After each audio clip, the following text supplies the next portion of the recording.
नमस्कार दोस्तों, बिहार में एक बार फिर से बड़ा उलटफेर होने का बड़ी संभावनाएं नेताओं को दिखाई दे रही है। जहां एक तरफ नीतीश कुमार के विधायकों ने भारतीय जनता पार्टी के खिलाफ मोर्चा खोल दिया है, वहीं नीतीश कुमार ने भी अपने सहयोगी पार्टी भारतीय जनता पार्टी पर बड़ा हमला बोलते हुए बड़ा आरोप लगा दिया है। बात यही नहीं खत्म होती है, जेडीयू के विधायक ने खुलेआम सीधे सीधे कह दिया है कि नीतीश कुमार 6 महीने में बिहार के मुख्यमंत्री पद से हट जाएंगे। इतना ही नहीं, नेताजी का यह भी कहना है कि इसके बाद आरजेडी के तेजस्वी यादव मुख्यमंत्री बनेंगे। जेडीयू विधायक का आपको वो बयान सुनवाते हैं जिसमें उन्होंने ये दावा कर बिहार में एक बार फिर सनसनी फैला दी है। लेकिन इससे पहले आपसे एक छोटा सा रिक्वेस्ट है, अगर आपने अभी तक हमारे चैनल को सब्सक्राइब नहीं किया है तो नीचे दिए गए लाल कलर के सब्सक्राइब बटन को दबाकर चैनल को सब्सक्राइब कर लें। साथ ही घंटी के बटन को भी दबाकर नोटिफिकेशन को ऑन कर लें, जिससे कि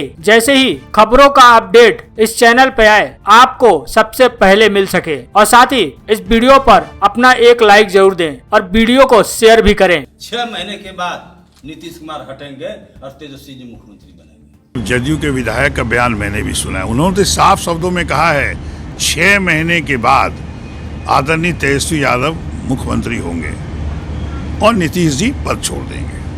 अब वो कैसे बोले हैं वो तो माननीय मुख्यमंत्री नीतीश कुमार जी से पूछिए, लेकिन मेरा भी मानना है, जो मैं देख रहा हूँ सरकार बनने के बाद जो मंत्रिमंडल विस्तार में जो देरी हो रही है, निश्चित कहीं न कहीं आदरणीय नीतीश कुमार जी दबाव में हैं। जी हाँ दोस्तों, आपने नेताजी का बयान तो सुना ही, कैसे नेताजी ने दावा किया है कि नीतीश कुमार 6 महीने में बिहार के सीएम पद से हट जाएंगे। साथ ही नेताजी ने अभी दावा किया कि इसके बाद आरजेडी के नेता तेजस्वी यादव मुख्यमंत्री बनेंगे। जी आपको बता दें, विधायक जी का नाम गोपाल मंडल है। गोपाल मंडल भागलपुर की गोपालपुर विधानसभा सीट से जेडीयू के विधायक हैं। गोपाल मंडल अक्सर सुर्खियों में बने रहने के लिए विवादित बयानों के लिए जाने जाते हैं। अब इनके दावे से एक बार फिर राजनीतिक गलियारों में सरगर्मियां तेज हो गई हैं। वहीं कांग्रेस नेता अजीत शर्मा ने भी कहा कि उन्हें इस बात का तो पता नहीं कि विधायक जी ने इस बात का दावा किस आधार पर किया है, लेकिन उनका साफ साफ कहना है कि कहीं न कहीं बिहार के मुख्यमंत्री नीतीश कुमार जी दबाव में हैं। यानी कि सीधा सीधा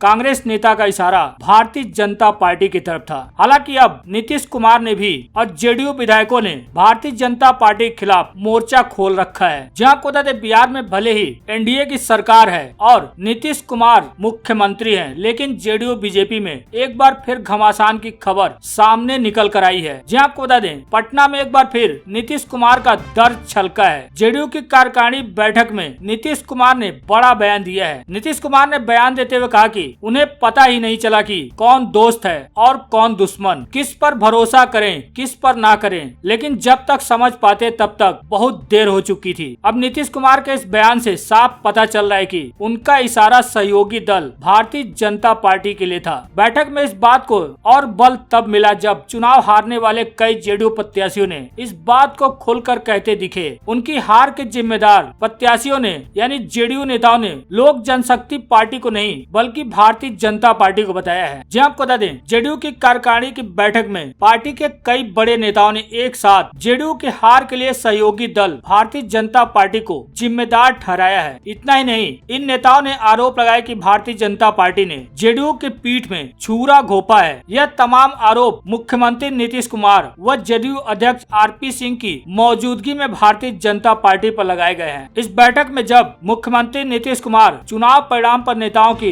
राय जान रहे थे, इसमें पार्टी के आधा दर्जन से ज्यादा नेताओं ने हार का ठीकरा भारतीय जनता पार्टी पर फोड़ दिया है। आरजेडी छोड़कर जेडीयू के टिकट पर चुनाव लड़ने वाले लालू प्रसाद यादव के समधी चंद्रिका राय ने तो साफ साफ कह दिया कि उनकी हार का भारतीय जनता पार्टी जिम्मेदार है। भारतीय जनता पार्टी की धोखेबाजी की वजह से उनकी हार हुई है। इसके बाद जेडीयू नेता बोगो सिंह, जय कुमार सिंह, ललन पासवान, अरुण माझी और आसमा परवीन ने भी भारतीय जनता पार्टी के खिलाफ मोर्चा ही खोल दिया है। इस बैठक में पूर्व मंत्री जय कुमार सिंह और ललन पासवान का कहना था कि चुनाव में लोजपा की कोई हैसियत नहीं थी, सारा खेल तो भारतीय जनता पार्टी ने किया किया। हालांकि इस बैठक में नीतीश कुमार ने कहा कि प्रत्याशियों को चुनाव परिणाम भूलकर जनता की सेवा का काम करना चाहिए। नीतीश का कहना था कि सभी नेता अपने क्षेत्र का वैसा ही ध्यान रखें जैसे वे चुनाव जीतने पर करते हैं। साथ ही नीतीश कुमार का यह भी कहना था कि सीट बंटवारे में हुई देरी की कीमत उन्हें चुनाव में चुकानी पड़ी। हमारे खिलाफ गलत प्रचार किया गया, हम अपनी उपलब्धियां और काम जमीनी स्तर तक नहीं पहुंचा पाए। उन्होंने साफ किया कि वे मुख्यमंत्री नहीं बनना चाहते थे, पर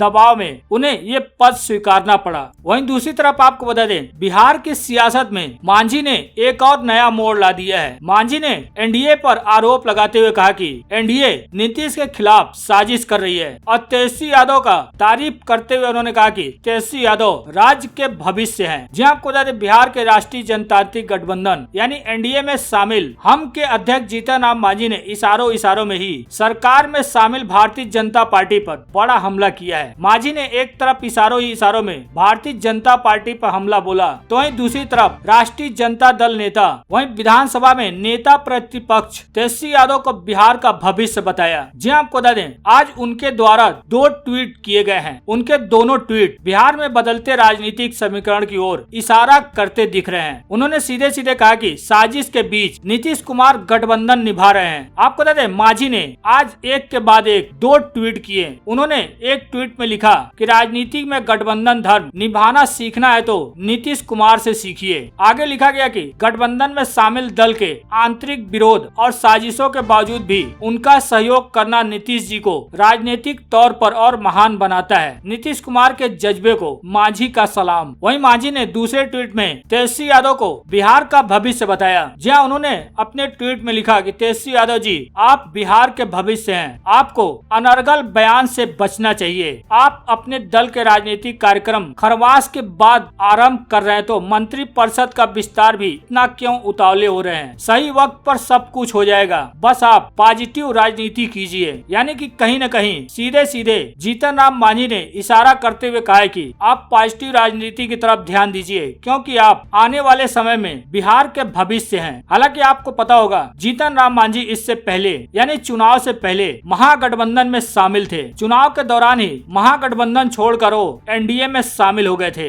वहीं एनआरसी को लेकर भी नीतीश कुमार ने बड़ा बयान दिया है। जी आपको बता दें, नीतीश कुमार ने एक बार फिर बिहार में एनआरसी नहीं लागू करने को लेकर बड़ी बात कही है। बोला, बिहार में एनआरसी लागू नहीं होने देंगे, कोशिश हुई तो इसका विरोध करेंगे। जी आपको बता दें, मुख्यमंत्री नीतीश कुमार ने एनआरसी के मुद्दे पर अपने स्टैंड को एक बार फिर दोहराया है। जेडीयू के राज्य परिषद की बैठक में उन्होंने कहा कि हम बिहार में एनआरसी लागू होने नहीं देंगे। अगर इसे लागू करने की कोशिश की गई तो खुलकर इसका विरोध करेंगे। जैसा कि आपको बता दें, नीतीश कुमार की पार्टी जेडीयू केंद्र और राज्य में भारतीय जनता पार्टी के नेतृत्व वाली एनडीए में शामिल है। भारतीय जनता पार्टी के कई नेता एनआरसी को पूरे देश में लागू करने की बात करते रहते हैं। हालांकि यह पहला मौका नहीं है जब नीतीश कुमार ने एनआरसी को बिहार में लागू नहीं करने की बात कही है। जब पूरे देश में CAA विरोधी प्रदर्शन हो रहे थे, तब भी नीतीश कुमार ने ऐसी बातें कही थी। विधानसभा में बोलते हुए उन्होंने कहा था कि CAA का राज्य से कोई लेना देना नहीं है। इस मसले पर जो भी